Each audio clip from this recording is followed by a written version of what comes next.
I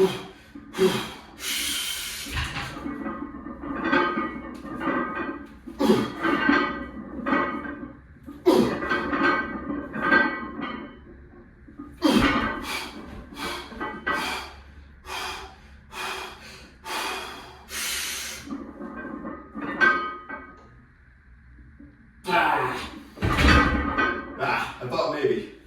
We'll take 3. Let's go. We did 3, but it was in the other gym. The weights were fake.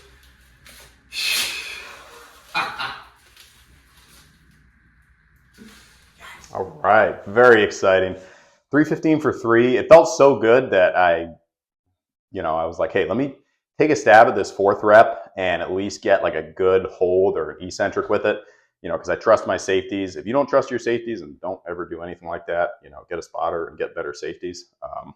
But they've held up pretty well. So yeah, hyped up, good stuff. I did 315 at the other gym, but it's a different environment. I mean, everything weighed the same, but still, I was lifting with my father-in-law, so I think having someone else there, maybe I did a little better. Also, I was a lot more rested because I was on vacation. I got like 10.5 hours of sleep last night, which is about 4 to 4.5 more than normal. So that was absolutely huge, really good recovery. And I just said, you know what, today we're just gonna get that 315 for 3.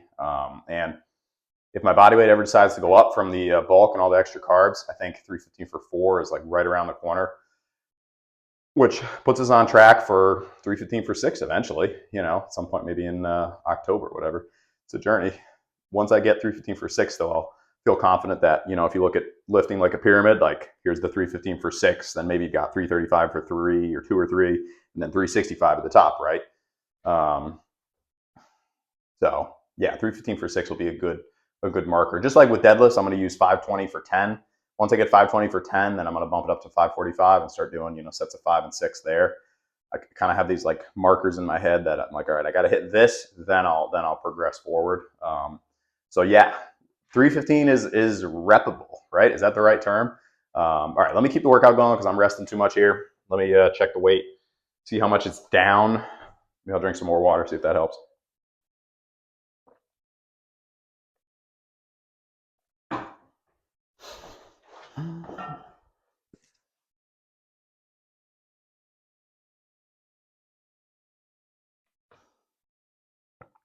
All right. It's all good.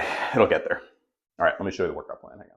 Feeling really good about how that 315 moved. We're gonna take a stab at 275. I highly doubt 10 is gonna happen because with a failed rep like that, you really overwork everything, which is good, as far as like adaptation, getting stronger and all that, bigger. But we'll just have to see on this next set.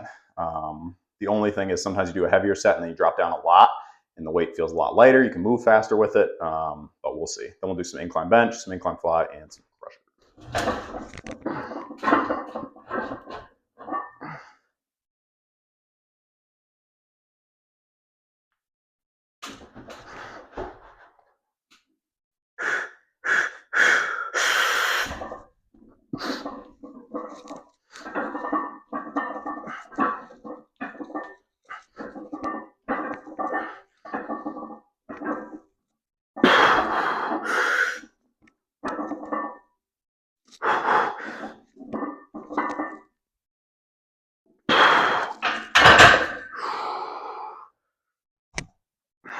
I was losing the headphones, so power levels dropping down. 275 feels good nowadays, though. All right, little rest. We'll recovery. Now we're back 205. Very happy with how the flat bench is moving now. I think obviously the bulk is helping, but having a good bench where I can actually push off, like I feel like my scapulars are planted. It'll be like deadlifting on semi-squishy ground. I mean, you could probably still output 90% of your power, but you'd always be a little bit unstable. That's the whole issue with instability exercises. Who's it, Dr. Mike? A lot of people have talked about it, but basically once you add instability as a factor, like as in you take away some stability, and now you're varying that, it gets harder to produce force, you know. So if you can have a more stable base, then you can produce more force. So that's you know, the concept there with having a more solid bench. Now I can produce more force, whereas beforehand, not as much. So that was what really sold me on the idea when I did 315 for 3 on vacation on the, I think it was the Rogue Monster Bench. And I was like, what? Like, I'd never, I mean, always gotten, I've done 315 for 2 a couple times, and that had been maximum effort. So I was like, huh, maybe I just need like a good quality bench. All right.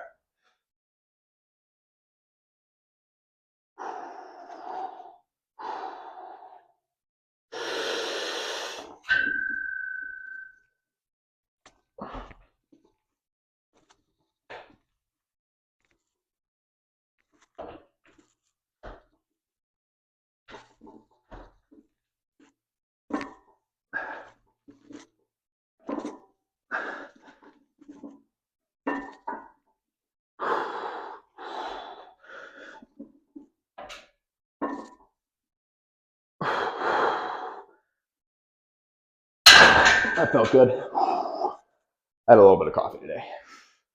Not a crazy amount, not like an unsafe amount or anything like that, but did have a little bit of extra dose of the cold brew.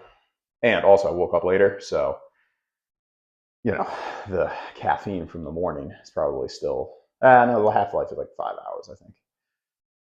I'm probably wrong on that. I'm sure somebody will correct me. All right, little rest.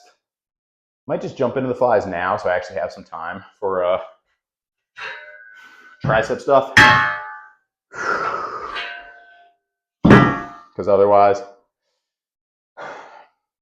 probably gonna run out of time. Oh, this is a good bench day. 365, still a ways away, but we'll get it done. More body weight, got to do it. When you get a good sleep, like my stomach, so much leaner in the morning, like zero puffiness here, better definition. I mean, if you want to know like whether or not a little bit of extra sleep is good for you, you can certainly use that as a judge. And sometimes in the middle of the day, I start to feel like, you know, the need to nap. And if I sleep well, there's none of that going on. So it's a good day today. Yesterday, me and the little pal, the mini me. Oh, by the way, I forgot to answer this comment, but somebody was asking about the mini me's current PRs on bench and squat and deadlift. Mainly just bulking right now. No lifting for him. He's gonna have to wait a while on that. But his bulk is going swimmingly. Let's go up a little bit on these. So we rested a little bit. Yeah, he's gaining weight. I'm not gonna be one of those people. Literally everyone I talk to, everyone's kid is like the 99th percentile. I don't know a single parent with a small child. Again, it's like one of those, you know, the dude in your gym who like used to bench 405 but now only does machines. And just remember, everyone was bigger, taller, and stronger at one point in time. So just do you and don't worry about any of that. But I noticed the same thing with kids too. Like everyone has a story about how their kid is the 99th percentile and, you know, talking at 8 months old or whatever. So I'm not going to be that. I'm not going to be that person.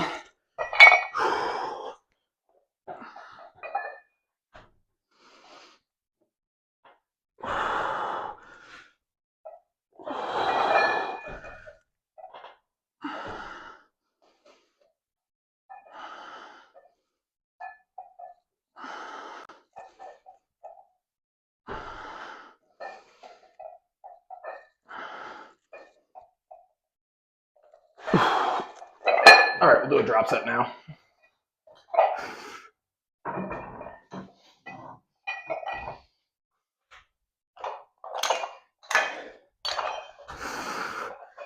Might sound weird, but I'm so much less interested in like how massively strong someone used to be versus like if they can do it, you know, a 205 bench right now and they're striving towards a 225, I'm like, that's cool, you know? But if they used to be able to do more. I mean, it is cool to talk about past feats of strength and whatever, but I always find it more interesting when somebody tells me about, like, here's what they're doing right now, you know? Because sometimes the follow-up to I used to be really strong is I don't do anything anymore, you know? All right.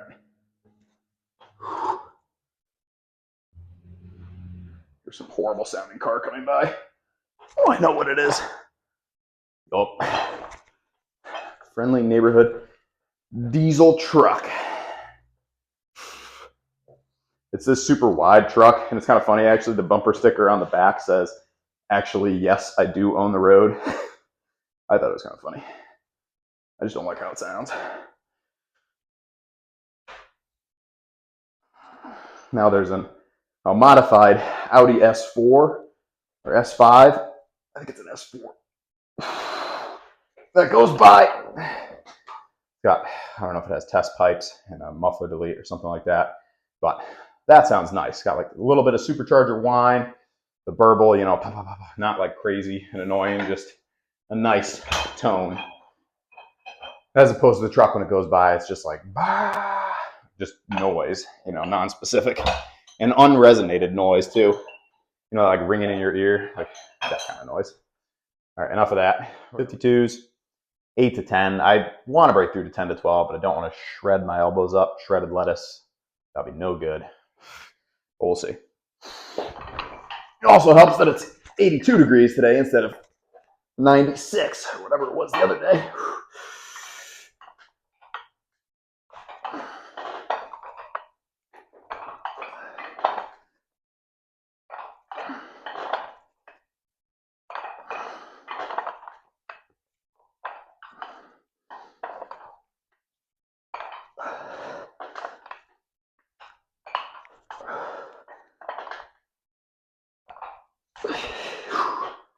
That crackling sound is because the mic is against my neck, not because my shoulders are deteriorating.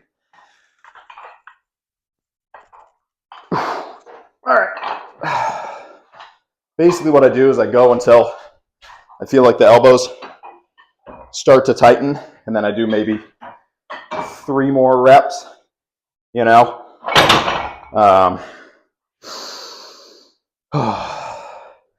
And that seems to be enough to offset any potential tricep decimation. 315 for 3. The far cry from my failed 185 bench back in the day. It's a journey. Just got to stay at it. If I can go back and change one thing, we'll say 2 things. First of all, eat more food. Like, being lean is great, but I focused on being super, super lean. Like, I don't know. I would guess, based on photos I have, of right around the 10% body fat. And, you know, because I was a lifeguard, I was always very active.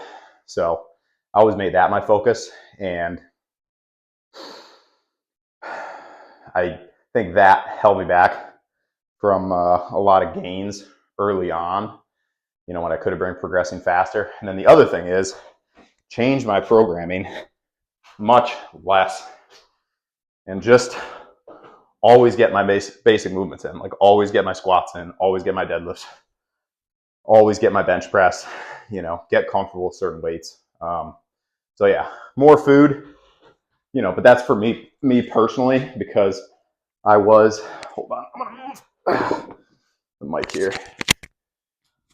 Always focused on being leaner, and I was leaner to start, like just because I was an active kid, like outside quite a bit. So I'm not, you know, not a bad thing to be lean, just as far as strength training, like especially college and afterwards, I think I should have been eating a lot more food than I was, and I should have been in more of a surplus. You know, a lot of times I was working out and I hadn't even eaten food yet, and it was like 1 p.m., you know. Now, if your main goal is just to stay lean, okay, you know, that's great, but I was trying to go up in strength and size, and I was just not eating enough food. All right. My energy was nowhere near as good either, because there was never a point in my life when I worked out every day. It was maybe 3 or 4 times a week, you know, probably 4. If I had to average it out, 4 times a week. And, you know, like at the end of this workout now, I still feel good. I don't feel super depleted, and that's because I've eaten a good amount of food today. If you don't eat enough food, you're not going to grow.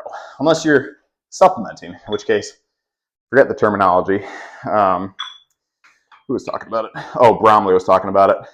The protein partitioning or something like that. Basically, if you're an enhanced athlete, then 1 gram of protein does more than for a natural athlete. That's the basic way to describe it. Also, I have to say, I do think it's kind of humorous that like enhanced and or non-natty athletes spend most of the time talking about how little the enhancements do. I'm like, well, wait a second. Why are you taking them then? Anyway, sorry. I don't want to drift off track there.